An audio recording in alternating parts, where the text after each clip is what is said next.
Welcome to Grappling with a Gray, a forum for promoting an ethical mindset and ethical decision-making to help us more clearly see both sides of complex issues and better navigate the moral challenges of everyday life.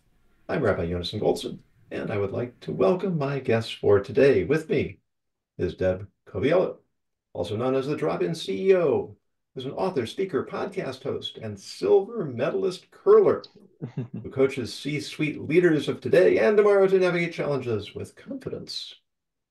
Melissa Hughes is founder and principal of the Hendrick Group, applying recent brain research to improve employee engagement, company culture, team dynamics, and innovation. And John McGlothlin is a captain in the Army Judge Advocate General's Corps. Is or was? I'm not sure. Is it? Still going, not Still not on. speaking on Okay. behalf of the Army while I'm here, but All they right. still Well, pay me. and thank you for your service. Um, and DC Army Reserve, as well as an adjunct professor of business and ethics at the University of Maryland Global Campus. Thank you all for being with me today, especially for this topic, which is, since the topic of transgender rights has become widespread, the debate over biological men competing in women's sports has become heated, to say the least. Lia Thomas, at 6'1", a biological man who identifies as a woman, won an NCAA Division I national championship after tying for fifth in a different meet against Riley Gaines, a biological woman who was the 2022 Southeastern Conference Women's Swimming and Diving Scholar Athlete of the Year. Presumably, the reason for the existence of men's and women's sports is because of the recognition that men on average have greater size, strength, and muscle mass that give them an advantage over women. Martina Navratilova and Serena Williams, arguably the two greatest women tennis players in history, have both stated that they would be unable to compete successfully against men. So what is the rationale for continuing the separation of sexes in sports if biological men can choose to compete as women based on self-identification? In a recent article in Forbes, Oregon State University Women and Gender Studies professor Susan M. Shaw proposes that instead of gender divisions, athletics might be divided according to weight, as boxing and wrestling already are. Is this a practical solution? What about team sports like basketball and football, where different body types are suited to different positions on the same team? It isn't sports by definition inherently unfair, since stronger, more coordinated players have an automatic advantage over others. And what about locker rooms? Many female swimmers have complained that the presence of biological men is deeply offensive and threatening while they change in and out of their sportswear. Do the same arguments that apply on the playing field apply equally in the changing room? Lots of ways we can go on this. The floor is open. Jonathan, thank you for bringing forward this topic. I do just want to jump in here because I think there are two different issues here. Is we talk about the equity or equality when it comes to sports, and is it or is it not fair? That's one discussion. I do want to, at least in my opinion, that then the extended discussion about then the presence of both male and female in a locker room, even though one might self-identify as the same, we start violating potentially religious beliefs and values, and then creating a space that's not so safe. So I'm wondering if they might be slightly separate topics, both important to discuss. But again, the equality of the sporting arena, as well as then privacy to bathe, to cleanse, to dress, might that be separate? Just wanted to put that out there. And it is. I mean, I think much of it comes down to what for, I think, most of human history has been intuitive and taken for granted is now being challenged. And then how far do those challenges go logically, culturally, emotionally? And I think the challenge is good because it does, like you say, what you try to do is force conversation, not necessarily resolve, because society needs to be more brave and courageous to be able to engage in the conversation. And one of the things that does come to mind is, yeah, we're all humans at the core. And yes, there may be some slightly genetic differences based on gender, which is the most transparent, but also by race and some other things. But I think it's important because when we think about perhaps people with Down syndrome, male or female Down syndrome, they are genetically slightly different. They've got an extra chromosome. And so we may partition them in the past into one area of capability. But then over time with opportunity and support systems, they are now actors, modeling, spokesperson, etc. And so they may be able to compete on many levels, maybe intellectually or from a business perspective, etc. So I think with time, we need to have these conversations about at least giving people the means and opportunity to equally participate in different places. But I'm still not sure if we've had enough conversation in the area of the sporting area due to the physical differences. Well, it raises some interesting issues about what sports is for. So I've never, for instance, there's sort of the are we trying to via sports identify and celebrate greatness, or are we trying to enable opportunities for athletes to develop? And the latter is more at the college level and other non-professional, and the former is more at the professional level. And I've never been a professional athlete, but the military, where I've spent a fair amount of time, is a very physical endeavor. So there's definitely that sort of aspect to it. And it was interesting to consider the I don't say cross purposes because they don't always compete, but the different purposes of sports and how some of those are affected by trans athletes' participation and some are not. And there's really a narrow slice of sports that is about identifying the truly greatest. There are a few hundred players in the NBA, to use basketball as an example. Every other basketball team, collegiate, pro-am, community, high school, they are not the best. There's no rational argument that they're the best basketball players. So why do they exist? For all the other benefits that sports bring. So I think that the proper frame of reference to look at trans participation in sports is different in these different places, and that you may not always end up with the same answer depending on where you're asking the question. Yeah, I think, when I started to really think about this conversation, two words kept popping up for me: advantage and unfair, right? We allow these trans folks, we give them an advantage and it's unfair to everyone else. And, I think back to, and now I'm going to show my age, but I think back to when, I was starting out in sports. Title IX was a big thing. I mean, that was like kind of brand new. And I didn't understand why I couldn't play football.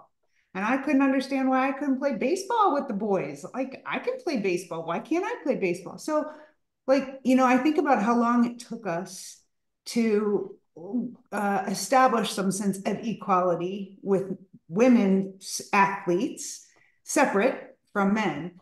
But then, you think about advantages are not always necessarily unfair. And I think about my sport was softball and I'm a baseball nut, and left-handed pitchers have an advantage over right-handed pitchers. And, left-handed athletes have advantages over right-handed athletes in a variety of sports. And the one thing that I started to dig a little bit, I did not know this, but fencing, like left-handed fencers have a real advantage. And I thought, you can take that argument like all the way down the road. And, kids who come from affluent families, they get better coaching and they have better nutrition and they have an advantage. And do we say that that's unfair? And so, I think at the core of this argument is what is unfair and what is the advantage that we're actually talking about? Because if we're talking about extra testosterone, which I think is what many people would say, that's the argument, then I think we address that. Otherwise, I think we address the otherness piece. I think it becomes much more a conversation about the LGBTQ community than it does the actual unfairness of the advantage. Certainly, we want to have a society where everybody feels they have a fair shot, where people feel they aren't discriminated against for however they may identify themselves or be identified by others. You reminded me, Melissa, while you were speaking, that Malcolm Gladwell in Outliers, he points out that in hockey, um, a disproportionate number of successful hockey players were born in the early months of the year because of the way that Extra time to develop even a little bit can end up the few separating months them at early development. levels. So, to what degree can we accommodate or account for every conceivable unfairness? It's just, life, what do we tell our kids? What do our parents tell us? Life's not fair. We It do really the does best we seem like can. Yeah, Yeah, but I think if you go Go back ahead. to I think if you go back to what John, what you were saying earlier about, well, what is the purpose of sports? What is the purpose of organized athletics? And then, for 8, 9, and 10-year-olds, it's kind of to learn the rules and to play together and to be a good sport and to learn a sport. And as you get higher up the ladder, then it becomes much more important because for a lot of kids, it's how they get to college, right? Yep. So, but even so, I think, Giannis, and to your point, like if we can go down the rabbit hole of what makes something unfair, it's unfair that my neighbor got an elite coach teaching her, and I didn't get an elite coach because my dad worked at Goodyear. We didn't have money for an elite coach. So does that mean I was at a disadvantage?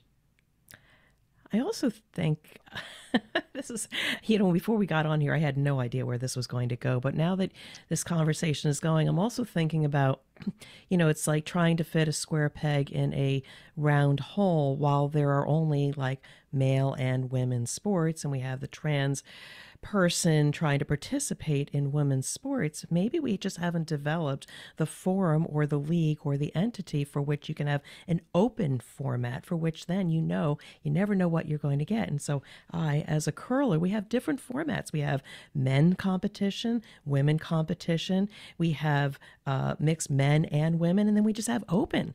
And so I know as a female team sometimes going to an open bonspiel with men or mixed, hey, I'm going in to play my best. And you know what? I have won against all male teams. You never know, but at least we have a format for which then everybody has an advantage or disadvantage, or they're just going for the sheer sportsmanship.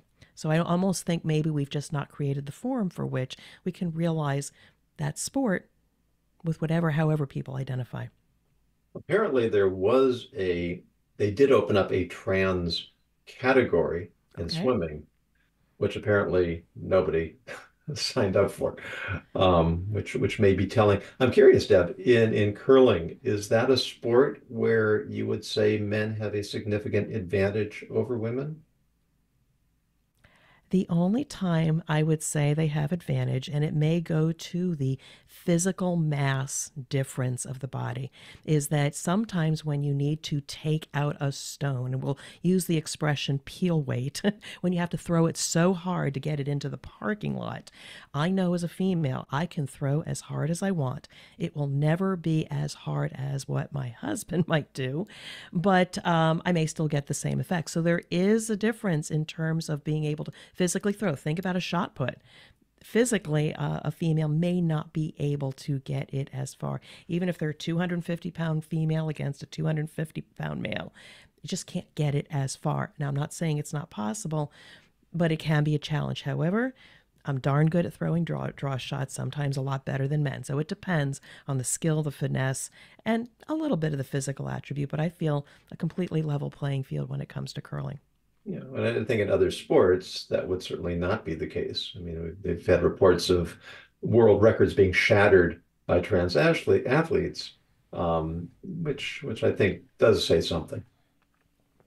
It really is a sport by sport determination in some areas, because there's certain axes that sports revolve around, right? There's speed, there's strength, there's precision, flexibility.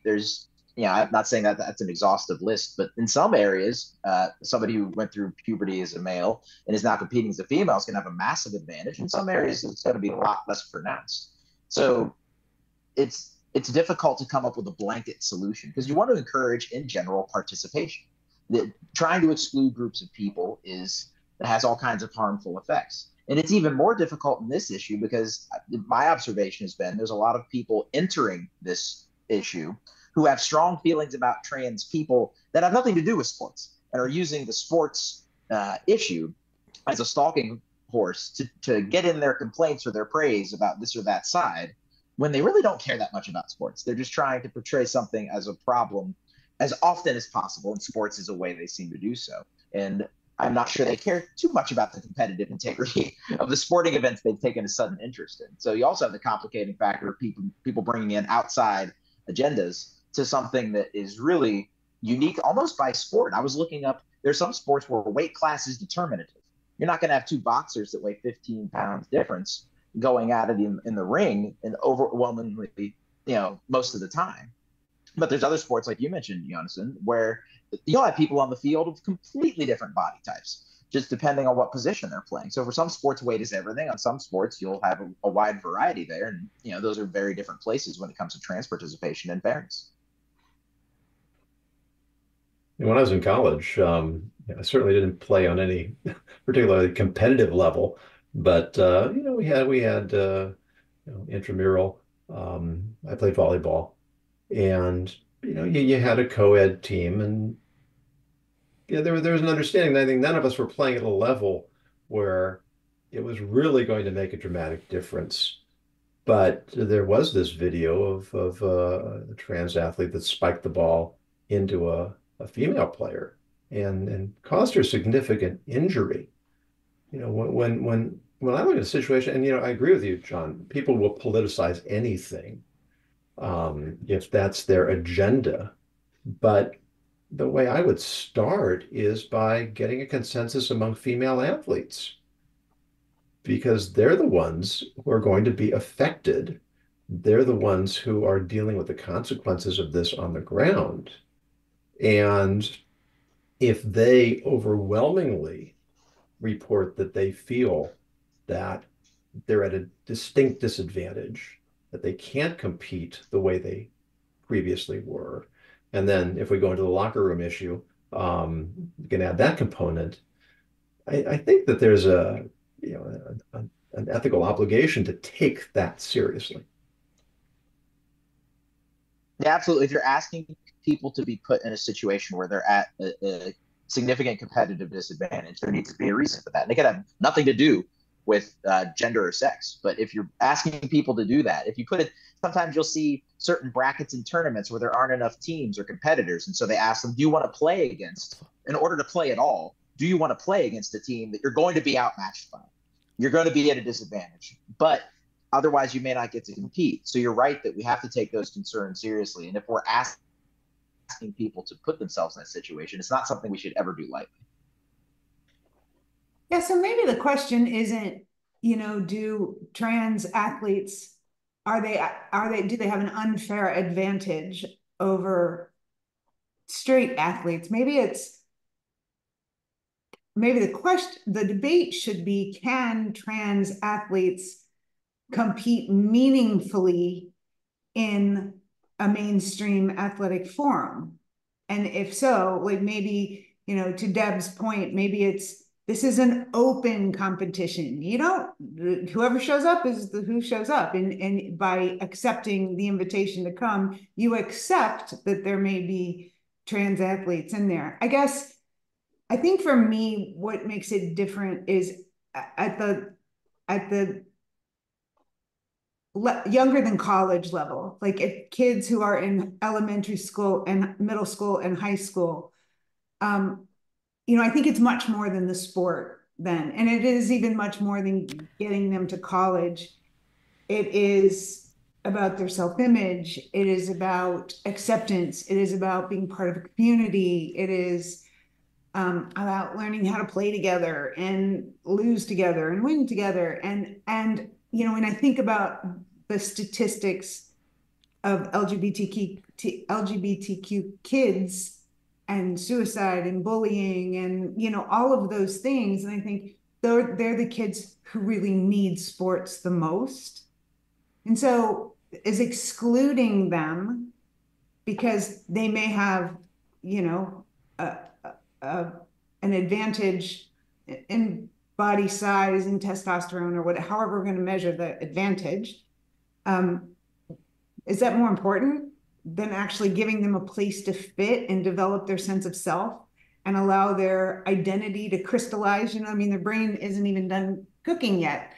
So I think to myself, well, in that situation, what is more important? Is it more important for the 16-year-old female swimmer to feel great that she can win and she doesn't have to compete against the 16-year-old trans swimmer?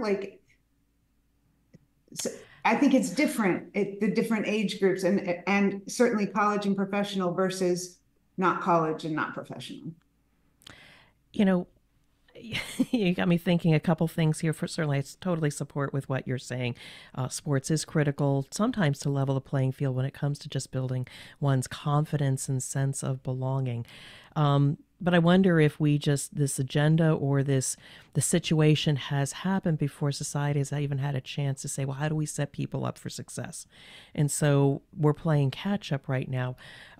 The other thing I wanted to say, though, it is a critical point, not just for trans youth, but also female youth, and probably also male youth, that these are critical years to develop one's self-worth also on the female side, because so many people as young children, 5-year-olds, we can do anything, we can become anything. And then somehow either it's part of the DNA, a lot of females they'll lose their self-confidence. And so we have to set up the right forums and formats such that people can grow with sports, but also at the point where you don't want to reduce their confidence because there's already a low self-esteem to begin with, whether society imposes it or it's just part of the female persona, that self-doubt and reassurance and finding oneself on the other side.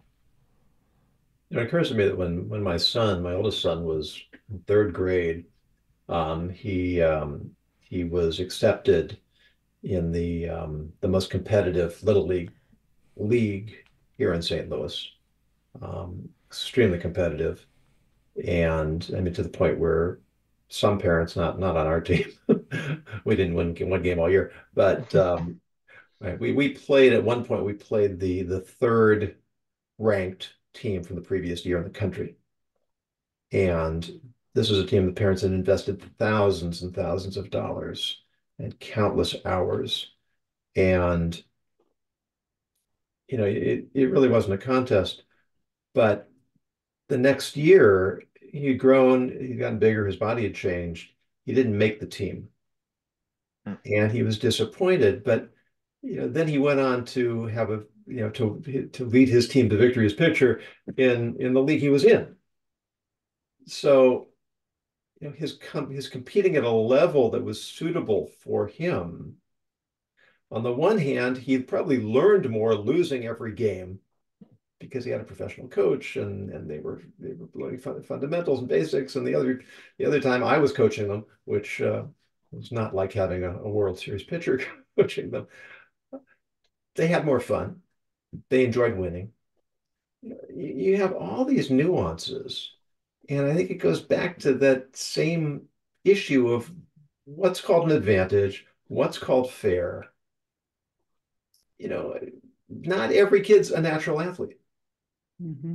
And you want them to be able to perform or play in a level where they can enjoy the game, develop themselves, and not have to worry about the pressure of keeping up with the elite athletes. And then you have a different model of young people who are really there to try to perform at the top of potential for their group. And the mindset in approaching each group is going to be very different, isn't it? They're almost different sports, frankly, as I'm sure you experienced with the example you gave. And they're both technically the same thing with the same number of players on the field, but in so many fundamental ways, they are not the same experience. Another thought comes to mind when we talk about advantage. So let's just say society supports the decision to have trans athletes play with, female or vice versa, and we haven't set them up for success to have the proper levels for which they can perform, it might force or start the wrong behavior. So, for instance, if we do allow this, then how then might the female, I'm just going to use that example, athlete rise to the ability of the trans athlete who may have a physical advantage? They may defer to doing things that elevate their physical performance that are not right and could be damaging to the individual. Again, yes, there's drug testing and things like that to prohibit that, but who knows what the next big thing might be? Maybe mechanical changes. You can go in for surgery, have your musculature, put some bionics in there. Who knows? Crazy stuff might happen. So society may start imparting ways to gain advantage in a situation that may be a disadvantage. So we have to think about those repercussions if we don't, again, set the systems up for success. Yeah, I was actually thinking that because, I happen to have a colleague who was an Olympic class athlete, actually lost his leg in the hurdles, came down wrong. And he went on to become a Paralympian silver medalist. But I remember reading an article about an athlete who lost both his feet, and they gave him a pair of bionic feet, and he came within, I think it was 200ths of a second of the world record, which then raised the question, what happens when you can start performing better with artificial limbs? Are we going to let that go in? Because, of course, then we're going to encourage people to have surgery to get artificial parts. Yeah, there's a notion of purity in sports that we value, purity and achievement in a lot of ways. On the college level, it had to do with amateur athletics. The idea that they're not being paid, they do this for the love of the sport. Yeah. Well, of course, everyone around them is making giant piles of money based off their hard work. But there is something we value in terms of seeing it as only a function of hard work. And for all the reasons we've just discussed, that's just not true. Whether it's coaching advantages, genetic advantages that don't have to do with being trans or not. So figuring out what, if it can't be totally pure, because it can't be, and that's fine. I don't think that's too negative to acknowledge. What is an acceptable compromise to make? And I looked up in preparation for this, the difference between the amount of weight, and obviously strength is the most distinct difference between men and women when it comes to athletics, but the different amount of weight that the male and female Olympian winners in the Olympic weightlifting contest, which combines two events for the total amount of weight they could lift, for the same weight class, the closest that they have within 3 kilos of each other, was 50% difference. So obviously for something like that, going through puberty with a different set of musculature would be determinative. But for some of these other examples we've had, not so much. So it's interesting to see, once we have to let go of the idea that things can be pure and only based off the hardest of work, where do we draw the line then if we can't draw it at this ideal level that we want to? I think I would be interested in the science. How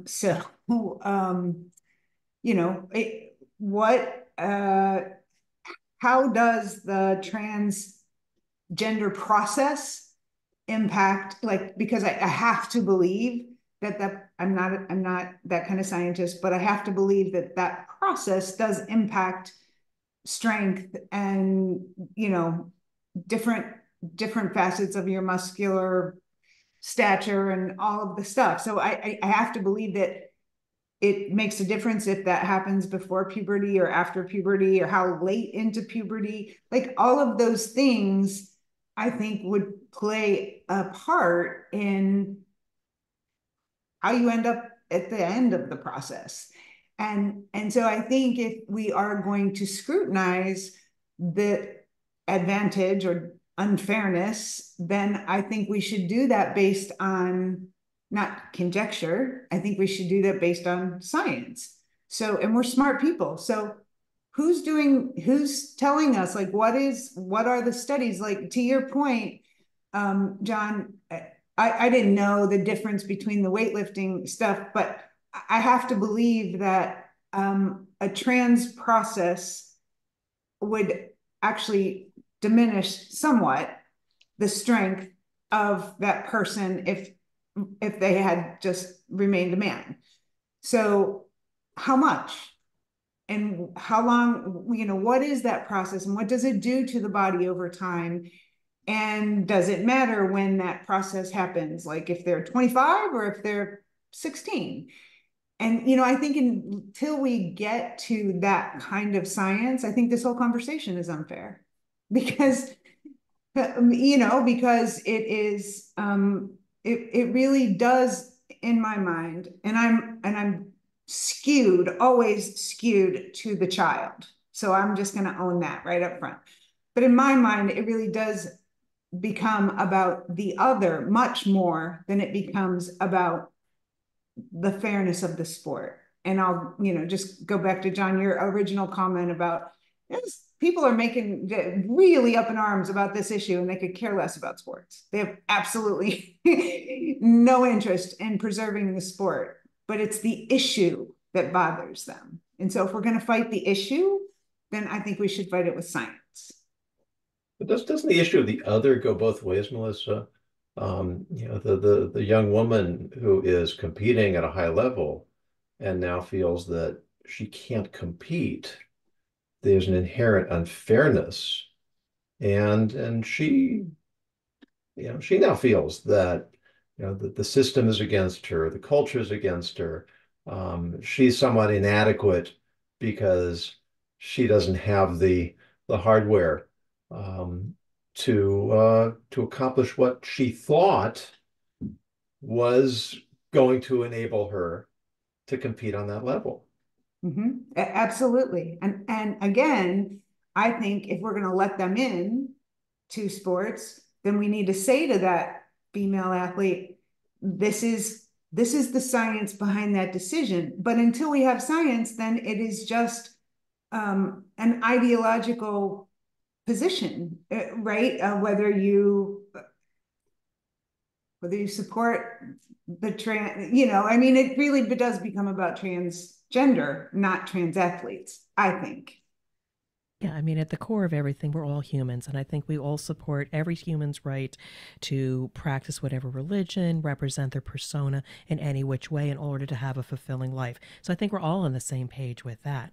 But then as we cross into different things, again, advantage, disadvantage, lack of opportunity, we have to have or continue these conversations about how then do we make it fair, either at the sports level or just giving people an opportunity to enjoy the sport. And it really is a unique issue, people transitioning. Because, to go back to the collegiate swimmer example, if Katie Ledecky had been in that pool, you could have thrown me and every other guy I ever knew in there. We would all have lost. So speaking of someone feeling overwhelmed and not having a chance to compete, but that's also one of, if not the greatest athlete in that particular sport's history. So, but transitioning is unique because on the one hand, it is a choice to transition. It is not a choice to feel compelled to transition because you feel like you are suffering without doing so. So where does it fall within there? And we treat things that are optional different than we treat innate categories that people belong to. Whereas if you make a choice to be something versus if that's just how you are. So transitioning is really unique. It's that gray area, right? Grappling with the gray in many different ways. And it presents a really unique challenge. From my perspective, let's say you had 10 trans athletes across the country in any given sport. Swimming has come up before, so we use swimming. If they took all 10 spots at the top of the leaderboard any given year, to me, that would be different than if one of those trans athletes was amongst the leaders and the other 9 were spread out throughout the rest of the competitors. So even if it's the same sport and you have enough competitors, as you mentioned, that one tournament, so they didn't have enough people competing because we're ultimately talking about a relatively small group of people. But the issues we're talking about are not small. So even for me, those situations are different, even though they involve trans athletes in both of them. But it really is a different way of looking at things. You mentioned Kate Ledecky. If you would put her up against, what's his name, Greg Phelps?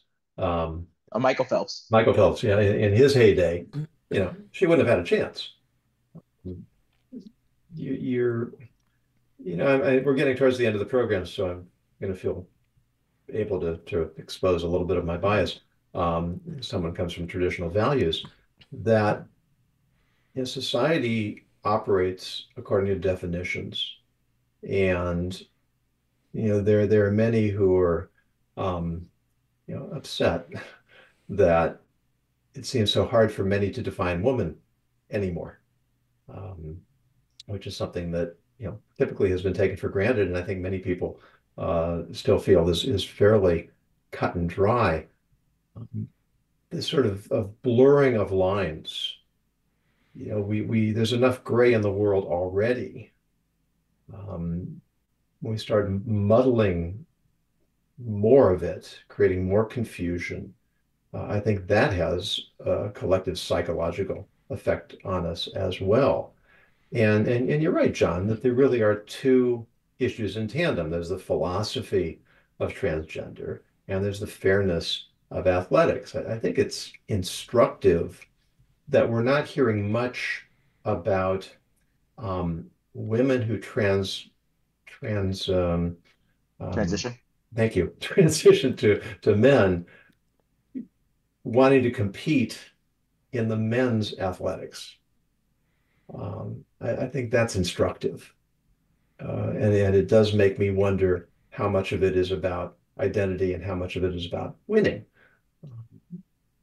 It's, if we're going to decide that I can identify as a woman and compete with women, then we really need to redefine the categories completely. Because otherwise, I think it makes something of a mockery. Why do we have men and women's sports? Because we recognize there's a difference. And if we're going to say there's not a difference, then there's no reason to have that differentiation anymore. Any final thoughts? Jonathan, you give us the hardest questions. Hey, that's why you're into the big bucks, Melissa. My brain hurts, but this is the most intellectually stimulating conversation I have had all day. So much appreciate the invite and opportunity. Yeah, I will say briefly to provide my own sort of revealing the cards towards the end. Cutting out the safety piece. Completely agree that if there's an issue, you mentioned the volleyball example, there's other sports where safety is at stake. Putting that aside, because I think safety has to come before encouraging participation. But for when that is not the case, I hope that we can find ways to allow participation. If let's say you have to put people in some sort of exhibition category, because you don't want to have somebody constantly winning every title in a way that does seem to devalue what should lead to winning titles, being the most dedicated, being the most technically skilled, those sorts of things. So I agree that we want to protect the integrity of the competition. I don't have the concerns about broader questions about gender or sex based off trans people. It does not conflict with my values in a way that makes me concerned that we're making a mockery of anything in particular. I do think that there has always been gender fluidity. It is more prominent and more accepted now than it's ever been. And we should absolutely keep an eye on when it impacts the rights of others to enjoy something like a fair sports competition. But I don't have and I want to ensure the sanctity of that fairness of competition, but I don't have any wider concerns about what it may or may not say about gender or sex or society as a whole. And this is one of the challenges that we have as a culture, that we have fewer and fewer core values that we can agree on. And that, I think, is leading us into a very precarious place, because it's really undermining the cohesion of a society. And I think that in some ways, sorry, I don't want to interrupt you. Well, just say it doesn't mean it's irrevocable, but it means that we have to address it, which is in part what we try to do here. I think that even when I disagree with someone because there are obviously people who see no issues with trans participation in any sport, and that's something I would disagree with. But I think there's an argument to be made that they are trying to represent a core value that's lasting, that is fairness to the individual, that is the broadest possible participation of people in society and in things we value in society. And while they may not apply that core principle the same way that you or I might, I don't think they're reducing the number of core principles we have or leading things in a destabilizing direction by doing so. Well, that would make an interesting conversation too, is At what point is a difference of core values, and in what way is it the application of those values? But I think we would all agree that our culture is becoming more contentious, more polarized, and less willing to look for common ground than we would like it to be. It's so funny. I just had a pretty, I won't say heated, it was passionate. It was very passionate conversation about the purpose of education. And if you ask 10 people, what is the purpose of education? You will get 10 different answers. You know, some will say it's to create contributing members of society. Some will say it's to establish a foundation for lifelong learning. I mean, just in the whole gamut. And then in the kind of in the middle of that is, you know, it's to teach kids how to be inclusive and not just tolerant, but accepting of other people and cultures, and that's how we learn about other people and cultures. And because otherwise, you know, all the kids see are the kids that are in their own neighborhood. And so education is one of the ways we get kids out of their own neighborhood and teach them that there are other people with other experiences and other backgrounds and other struggles and, you know, all this stuff. But it is really, it's become increasingly clear to me that, Giannis, and what you've just said is it is so hard to find any point of agreement on any topic that kind of matters. Like, I think education is kind of important. Like, I think that's a pretty easy one we should be able to agree on. And yet we can't. Like, and so I think maybe that's at the core, that's, you know, the core of any issue that we're grappling with is, you know, that ideological, I find us on ideological islands, right? You're over there and I'm over here, and there's this big ocean in between us. And how do we fix that? Yeah. And maybe we'll leave off of that question for now, and maybe in the backstage section, see if we can go a little further into it. But, you know, you just put me in mind with this last comment of yours, Melissa, that, you know, I lived in Israel for 9 years, and I have a daughter living there and a son who was in the military there. And earlier this year, I guess earlier last year, Israeli society was, people were at each other's throats over, you know, political issues that were virtually all forgotten on October 7th. When it suddenly was very clear that our enemies don't care where we're holding on judicial reform. Right. And the solidarity in Israeli society right now is I mean, it literally brings tears to my eyes. You hear the stories of people bridging gaps, and the religion, the irreligious, and the right and the left. I mean, it's like none of it matters anymore because there's a much bigger picture. And if we certainly we as Jews, or we as human beings, if we can start doing that without the trauma, I know, without the violence, without the atrocities, we're all going to be a lot better off. So that's what we're here to promote. So I thank all of you, Deb Coviello, Melissa Hughes, John McGlothlin, for your courage to engage in this particular conversation. Thank you. And for those of you who are watching or listening, if you have a topic you'd like us to take up, please go to my website, ethicsninja.com.